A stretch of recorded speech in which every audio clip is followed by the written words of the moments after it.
Saludos. Hablemos un poco sobre Rusia en este programa de hoy. Debo decirle que Sergio Lavrov, el ministro de Relaciones Exteriores de Rusia, dio hace unos días una conferencia de prensa muy importante, como él siempre suele hacer.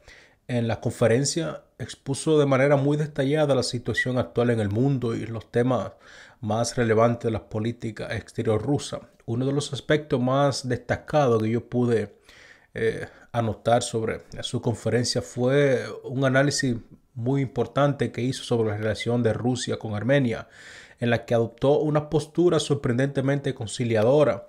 Esta posición resulta muy llamativa dado el contexto de las acciones recientes por parte del gobierno armenio, con su acercamiento hacia una posible asociación estratégica con los Estados Unidos y la exploración de su eventual membresía a la Unión Europea.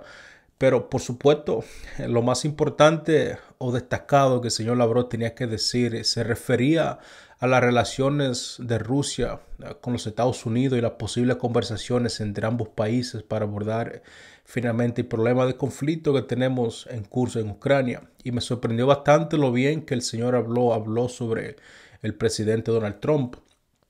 El señor Lavrov dijo que tenemos que esperar a que Trump finalmente asuma su cargo como presidente en los Estados Unidos y articule su postura final sobre los asuntos ucranianos. Entonces, como ya Trump asumió su cargo y articuló la posición, vemos que es algo muy llamativo. Él dice que los rusos lo examinarían en su momento oportuno. El discurso es principalmente preparatorio, anticipándose a sus negociaciones con el presidente Trump. Como comentó el mismo presidente Trump, estas discusiones son parte de su preparación para asumir el cargo. Reconoce la importancia de avanzar hacia esta dirección. Las conversaciones en los últimos años que el señor Trump ha hecho abarcan múltiples aspectos, notablemente las crecientes referencias a las realidades en el terreno, lo cual es un desastre que bastante trágico para Occidente y un desarrollo que probablemente será bien recibido para Rusia. Mike Wolf, que también nosotros esperamos que, como todos sabemos, podría ser el asesor de seguridad nacional de Trump junto al presidente Trump, han dado en diferentes entrevistas algunas pautas muy importantes sobre el conflicto en Ucrania. Ahora, los rusos han dicho repetidamente que no puede haber un acuerdo a la crisis en Ucrania sin antes abordar las causas raíces, las causas fundamentales del conflicto. Y bueno, esos temas debo decirles que no se han abordado y los rusos se han quejado varias ocasiones de las distintas declaraciones propuestas e ideas que han estado circulando en todo Occidente y también de algunos otros como los brasileños y los indios. No se han tratado las causas fundamentales del conflicto en Ucrania. Y en esta conferencia Lavrov dice que Trump y Wolf finalmente han entendido las causas raíz del conflicto en Ucrania y las han destacado. Así que desde la perspectiva rusa eso podría ser un paso muy significativo hacia adelante, un paso hacia la paz. Y esperemos que se concrete finalmente.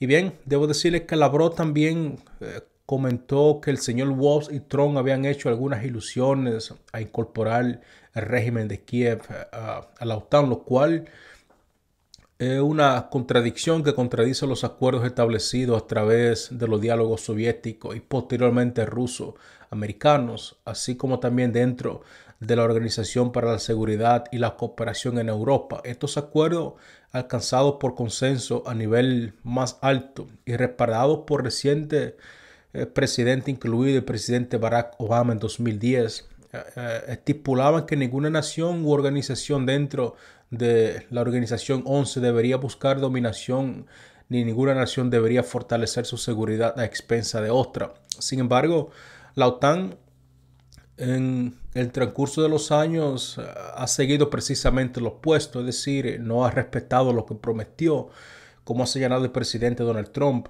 En otras palabras, el problema es la expansión de la OTAN y Trump parece que reconoce ese hecho.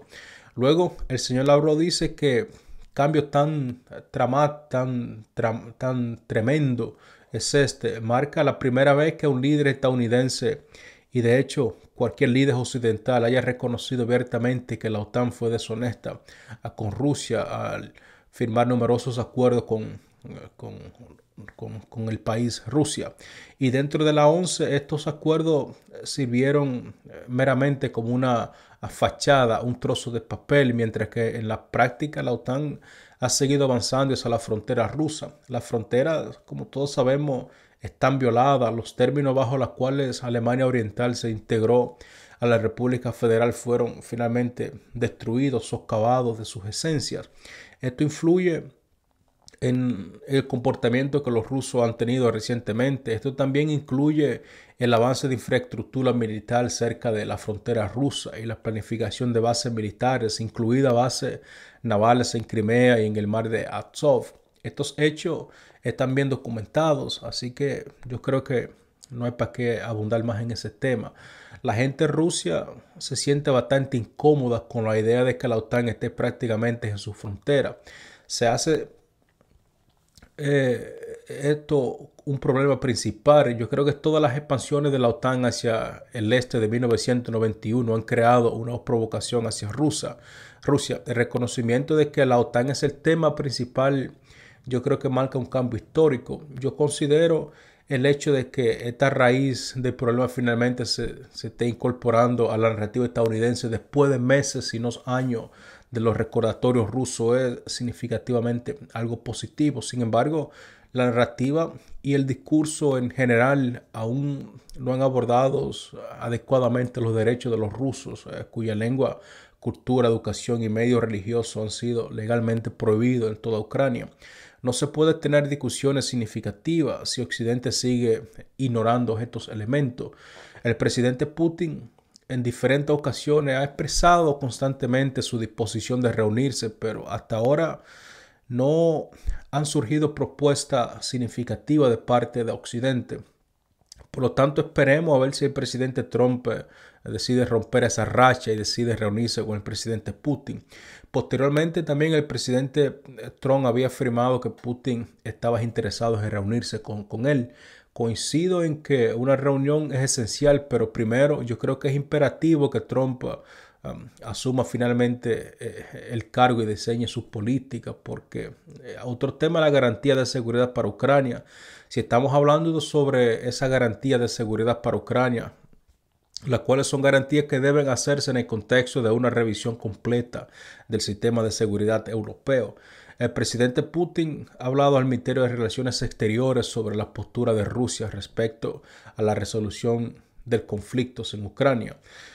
Eso tuvo lugar el 14 de junio del año pasado, donde se dijeron algunos aspectos muy importantes sobre la posición rusa. En otras palabras, el 14 de junio de 2024 se dijeron las pautas del conflicto. Los rusos no se están devolviendo ni siquiera un milímetro de la posición que Lavrov y Putin habían expuesto en aquel discurso. Y Lavrov lo dejó bastante claro en la relación con relación al tema de Ucrania. La adhesión a la OTAN debe ser descartada. Los derechos de los hablantes rusos, así como también los derechos lingüísticos, religiosos y otros que el régimen de Zelensky ha prohibido, deben ser restaurados. En esta reunión también el presidente Putin habló sobre la importancia de crear una arquitectura euroasiática que, al igual que la Unión Africana y CELAC, debería estar abiertas a todos los países del continente. La discusión sobre estas ideas ha estado en marcha durante unos 10 o 12 años desde que el presidente Putin presentó por primera vez la iniciativa de la Asociación Euroasiática en la primera cumbre Rusia-Asia, ASEAN. Desde entonces, algo muy importante que debo decirles, se han firmado diversos acuerdos muy importantes.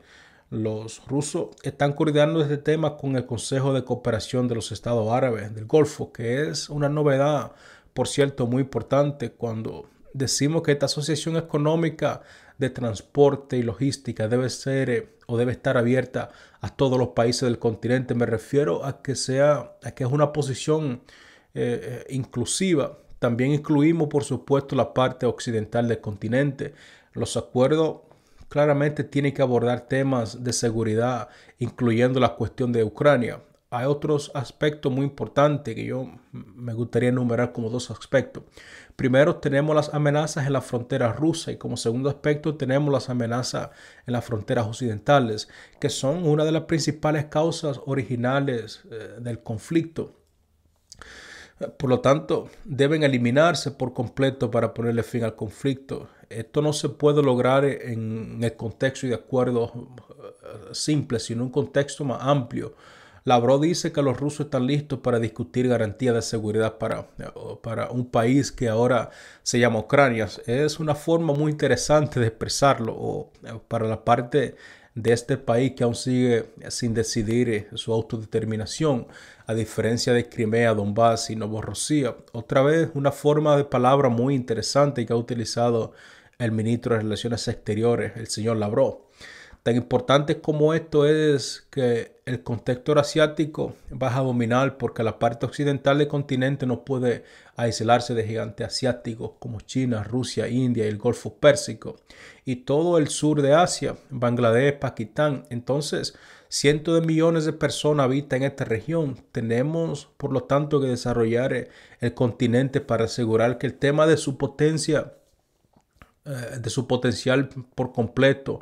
Además también el tema como su parte central, Asia Central, el Cáucaso, el Lejano Oriente, el estrecho de Taiwán y el sur de China deben ser bien atendidos, manejados por los países de aquella región en lugar de un ex secretario general de la OTAN como el señor Jens Stoltenberg, quien dijo que la presencia de la OTAN allí debería ser muy importante porque la seguridad de la alianza depende de la región Indo-Pacífico. Y bueno, no voy a entrar en algunos detalles o comentarios más amplios al respecto sobre este tema. Creo que está bastante claro la posición de los rusos con respecto al conflicto en Ucrania, pero él está hablando de nuevo sobre los acuerdos de seguridad para Europa. Esto debe ser acuerdo de seguridad euroasiático. Deben considerarse la seguridad en todo, el territorio euroasiático. No solamente en Europa, no solo en Rusia, no solo en Ucrania, sino también en China, India y los estados del Golfo, y aparentemente también la garantía de seguridad para Ucrania, o como el señor Lavrov bien lo dijo, para lo que ahora se llama Ucrania, o la parte de ese país que aún no han decidido su autodeterminación. Yo creo que cualquier garantía de seguridad para lo que quede solo se puede negociar y acordar dentro del contexto de esta gigantesca nueva construcción de seguridad que está planteando el señor ministro de Relaciones Exteriores, Lavrov. Ahora, tengo que decir que esta es una agenda increíblemente ambiciosa que Lavrov está planteando aquí, porque supongo que hasta cierto punto está en una posición de negociación. No puedo creer que hasta Lavrov crea que los acuerdos de seguridad esenciales para lograr un acuerdo de Ucrania se puede vincular de alguna manera con la resolución de la crisis en Taiwán. Aunque lo haya mencionado, no creo que eso sea una posición tan firme que haya expuesto el señor Lavrov.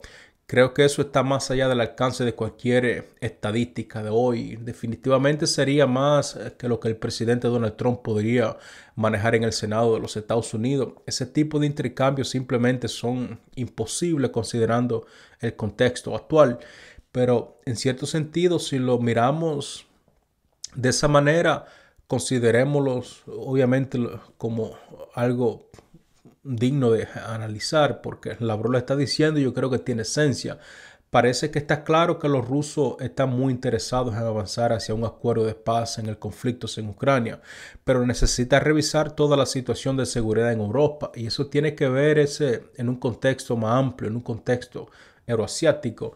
El conflicto en Ucrania también debe entenderse en ese mismo contexto. No puedo evitar pensar que lo que Lavrov está señalando es que un país euroasiático, en particularmente como China, debe tener voz en el conflicto en Ucrania.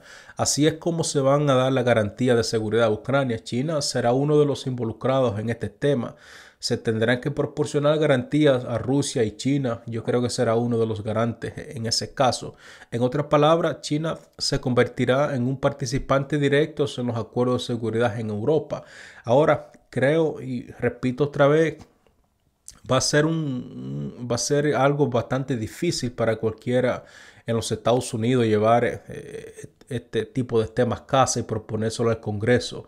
Solo digo, veremos cómo el presidente Trump maneje esa situación, pero sí creo que esta es una tendencia real en los asuntos mundiales. China ahora es una superpotencia, al igual que lo es los Estados Unidos, así como parece también que probablemente lo sea Rusia.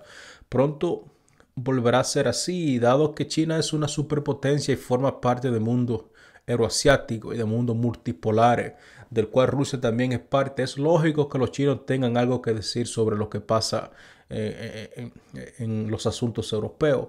Hace poco más de un año, si bien recuerdo, cuando los chinos comenzaron a proponer ciertas ideas sobre cómo resolver el conflicto en Ucrania, cuando el señor Xi Jinping de China nombró a un enviado especial para analizar la situación en Ucrania y para ver si podría haber alguna forma de cómo facilitar algún tipo de proceso de negociación. Dijo que este fue un evento bastante dramático que sorprendió al mundo, porque esto significó la entrada por primera vez de China al conflicto en los asuntos europeos, tan dramáticos que en algunos aspectos como algunos dicen se podría considerar como la entrada de los Estados Unidos a la seguridad diplomática en Europa en la primera mitad del siglo XX. Y bueno, aún no estamos de todo aquí, pero parece que estamos avanzando lento o quizás no tan lentamente en esa dirección.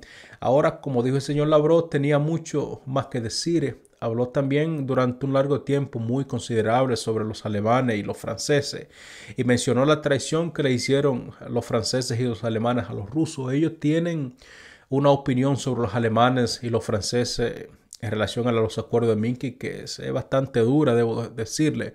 Lavrov dice que Merkel y Holland en Minsk en febrero de 2015 le dijeron a los rusos promesas categóricamente falsas que actuarían como garante del acuerdo de Minsk que se había acordado en ese momento, pero luego se echaron atrás en promesa que habían hecho y dejaron bastante claro que estaban engañando a los rusos y que nunca tuvieron la intención seria de implementar los acuerdos de Minsk, lo cual, como todos sabemos, llevó a esta guerra que tenemos en Ucrania. Y yo creo que Lavrov, por cierto, puede estar siendo un poco duro aquí con relación a los alemanes y los franceses, al menos como en el caso de la señora Merkel, pero puedo entender perfectamente por qué los rusos se sienten de la forma en la que se sienten en este momento. Creo que los rusos han llegado a la conclusión de que Donald Trump lo entiende de una manera que ningún otro político occidental después de la Segunda Fría lo haya hecho. Creo que ahora hay una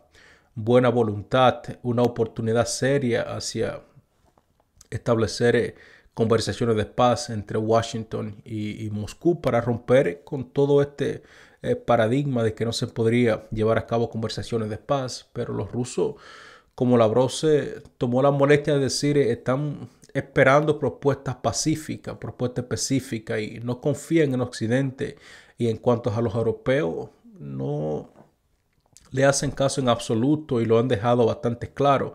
Y bueno, como mencioné en uno de mis programas que realicé recientemente, el asesor de seguridad nacional de Putin, Nikolai Petrov, fue todavía más explícito. Él es un miembro del Consejo de Seguridad de Rusia y sigue siendo muy influyente en las políticas rusas. Él dijo recientemente que los europeos deberían ser excluidos de todas las conversaciones de paz con relación a conflictos en Ucrania. De todo modo, lo importante aquí es que los rusos están manteniendo la puerta abierta.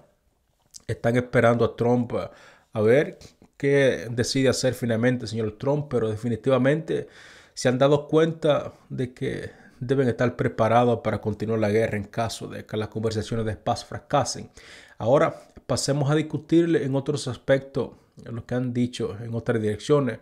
Justo antes de hacer este programa vi que el actual ministro de Relaciones Exteriores de Ucrania acaba de hacer una declaración en la que dice que es el decreto que Zelensky había firmado para prohibir las negociaciones directas entre Rusia y Ucrania aún sigue en vigor y que no hay ningún plan o intención de dejarlo de lado. Así que lo que tenemos aquí es que los rusos están dispuestos a llevar las conversaciones de paz mientras que los ucranianos se niegan. Los rusos han dicho que están recibiendo con buen gesto al señor Donald Trump. Y Trump ha dicho en varias ocasiones que está listo para sentarse a negociar con los ucranianos, quizás porque los ucranianos están inquietos por todos los movimientos que están ocurriendo ahora mismo en los Estados Unidos.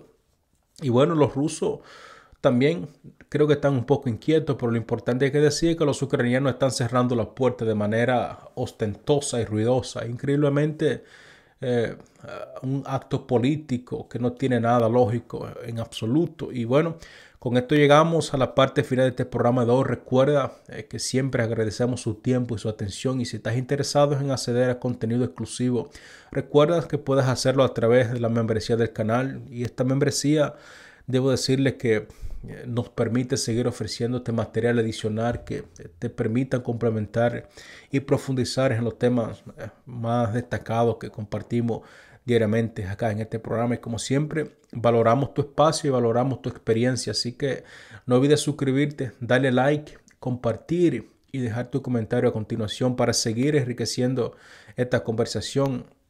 Y tus opiniones siempre serán atendidas, serán siempre bienvenidas, siempre estaremos atentos a tus sugerencias y preguntas. Así que nos vemos en el próximo programa, donde seguimos compartiendo información tan importante como esta. Entonces, hasta la próxima.